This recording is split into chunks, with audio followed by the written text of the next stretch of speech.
कहानी है 100 का नोट। दीपक अपने ऑफिस में देर रात तक काम करने के बाद थका हारा घर पहुंचा। दरवाजा खोलते ही उसने देखा कि उसका 5 वर्षीय बेटा सोने की बजाय उसका इंतजार कर रहा है। अंदर घुसते ही बेटे ने पूछा, पापा क्या मैं आपसे एक प्रश्न पूछ सकता हूँ? हाँ पूछो। क्या पूछना है? पिता ने कहा। बेटा, पापा आप 1 घंटे में कितना कमा लेते हैं? इससे तुम्हारा क्या लेना देना?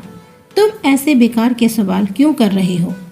पिता ने झुंझलाते हुए उत्तर दिया, बेटा मैं बस यूं ही जानना चाहता हूँ। प्लीज़ बताइए कि आप 1 घंटे में कितना कमाते हैं? पिता ने गुस्से से उसकी तरफ देखते हुए कहा, 150 रुपये।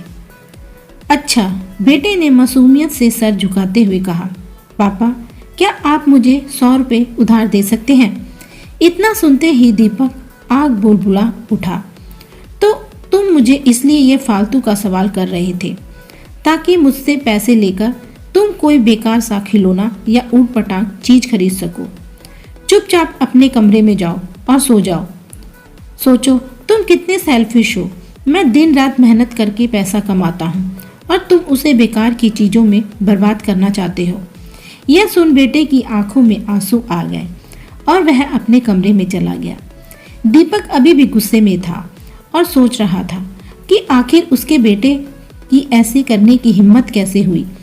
पर वह 1 आधे घंटे बीतने के बाद वह थोड़ा शांत हुआ और सोचने लगा कि हो सकता है उसके बेटे ने सच में किसी जरूरी काम के लिए पैसे मांगे हों, क्योंकि आज से पहले उसने कभी इस तरह से पैसे नहीं मांगे थे। फिर वह उठकर बेटे के कमरे में गया और बोला, क्या तुम सो रहे हो? नहीं, जवाब आया।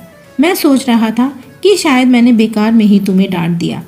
दरअसल दिन भर के काम से मैं बहुत थक गया था। दीपक ने कहा, आई एम सॉरी, यह लो अपने 100 रुपये। ऐसा कहते हुए उसने अपने बेटे के हाथ में 100 का नोट रख दिया। थैंक यू पापा, बेटे ने खुशी से पैसे लेते हुए कहा और फिर वह तेजी से उठकर अपनी अलमारी की तरफ गया। वहाँ से उसने गुल्लक निकाली, उसमें ढेर सारे सिक्के निकाले और धीरे धीरे उन्हें गिनने लगा।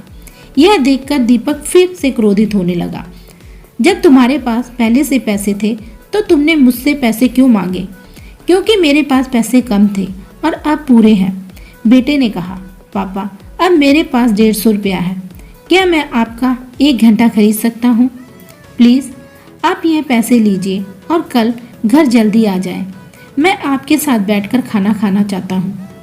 यह सुनकर पिता को बात समझने में देरी नहीं लगी। उसकी आंखें नम हो गई और बेटे को गले लगाकर बोला, सॉरी बेटा, अब हम हर रोज एक साथ ही खाना खाएंगे। दोस्तों, इस तेज रफ्तार जीवन में हम कई बार खुद को इतना बिजी कर लेते हैं कि उन लोगों के लिए समय ही नहीं निकाल पाते जो हमारे जीवन में सबसे इम्पोर्टेंट रखते हैं। इसलिए हमें ध्यान रखना चाहिए कि इस भाग दौड़ में भी हमें अपने माँ बाप, जीवन साथी, बच्चों के लिए समय निकालें, वरना एक दिन हमें एहसास होगा कि हमने छोटी मोटी चीज़ें पाने के लिए कुछ बड़ा खो दिया। कहानी कैसी लगी हमें कमेंट में लिखकर बताएं। वीडियो को लाइक और चैनल को सब्सक्राइब करें। थैंक यू, धन्यवाद।